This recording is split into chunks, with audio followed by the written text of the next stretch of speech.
Everywhere in the world today there are diesel engines, moving goods, moving people, moving earth.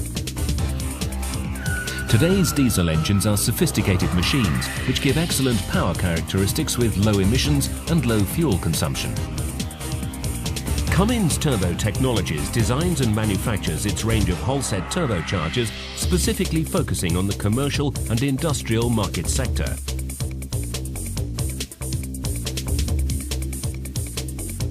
The purpose of a turbocharger is to compress the air flowing into the diesel engine, squeezing more air into a cylinder.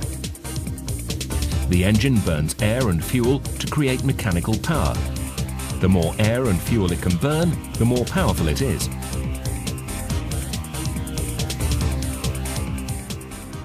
A turbocharger comprises a turbine and a compressor connected by a shaft supported on a bearing system. It is driven by the waste energy from the exhaust gas. The exhaust gas is guided into the turbocharger by the turbine housing. The energy in the exhaust gas turns the turbine. Once the gas has passed through the wheel, it leaves the turbine housing via the exhaust outlet area. Exhaust gas temperatures are up to 760 degrees Celsius, which means that high resistance materials are needed in the turbine wheel and housings. The speed and load of the engine determines how fast the turbine wheel spins. If the engine is in idle mode, the wheel will be spinning at minimal speed. As more gas passes through the turbine housing, the faster the turbine wheel rotates. At full speed, the turbine wheel can rotate at over 150,000 rotations per minute.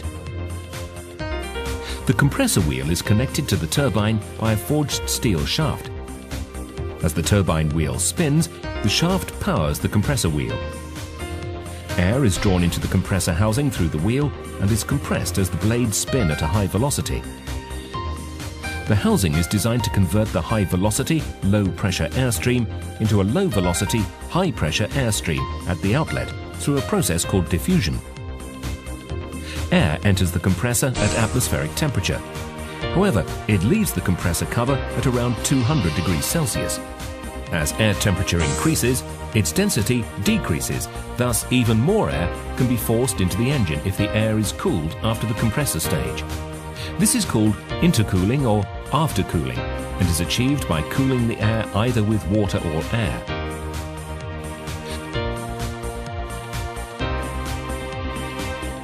The forged shaft is held in a bearing housing.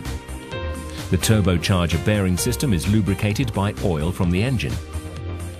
The oil is fed under pressure into the bearing housing through to the journal bearings and thrust system. The oil also acts as a coolant, taking away heat generated by the turbine. The journal bearings are a free-floating rotational type. They float on a film of oil between bearing and shaft or bearing and bearing housing.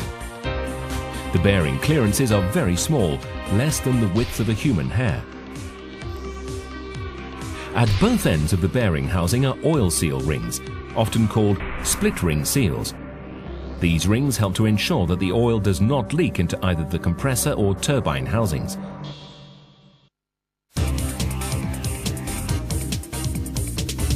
To increase the power from an engine, you can increase the size of the engine or increase the mass of the air burned in the cylinders by using a turbocharger. As altitude increases, air density decreases.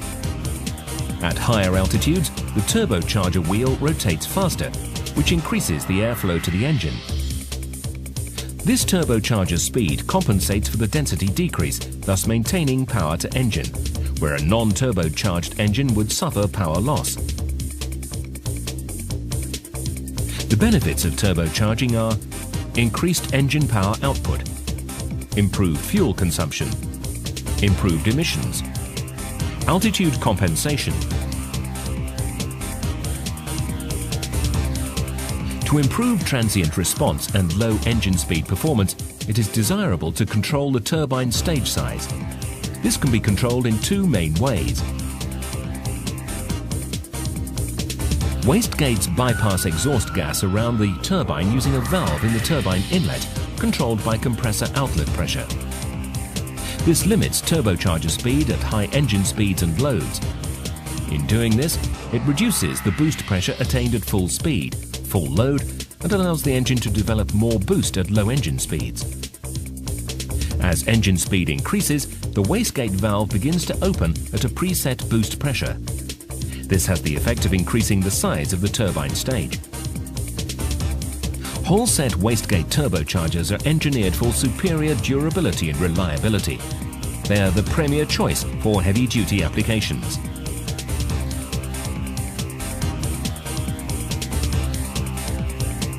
A more effective, though complex method uses a turbine stage that is automatically varied while the engine is running. This permits turbine power to be set to provide just sufficient energy to drive the compressor at the desired boost level wherever the engine is operating. This is achieved by varying the area of a nozzle, a set of guide vanes that control the flow through the turbine. The Holset Variable Geometry System, VGT, is unique in that the vanes do not pivot but slide axially. This innovative approach ensures a high level of durability and reliability, essential for commercial diesel applications. Variable geometry turbocharging yields several benefits: good transient response, good fuel economy, increased useful engine operating speed range, enhanced compression brake capability, reduced engine swept volume and package size for a given rating. Control of the Holset VGT is achieved through pneumatic or electric actuation. All Holset turbochargers undergo rigorous testing at development to ensure they meet stringent performance and safety standards.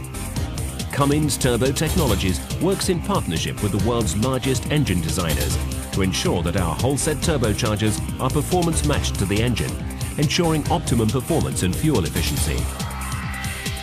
All our facilities around the globe are certified to Lloyd's Register of Quality Assurance worldwide quality standards. Our reputation for turbocharger excellence has created a sound base for our future business. We are clearly focused on the heavy-duty turbocharger market, thereby dedicating our resources to the specific requirements of this key market sector.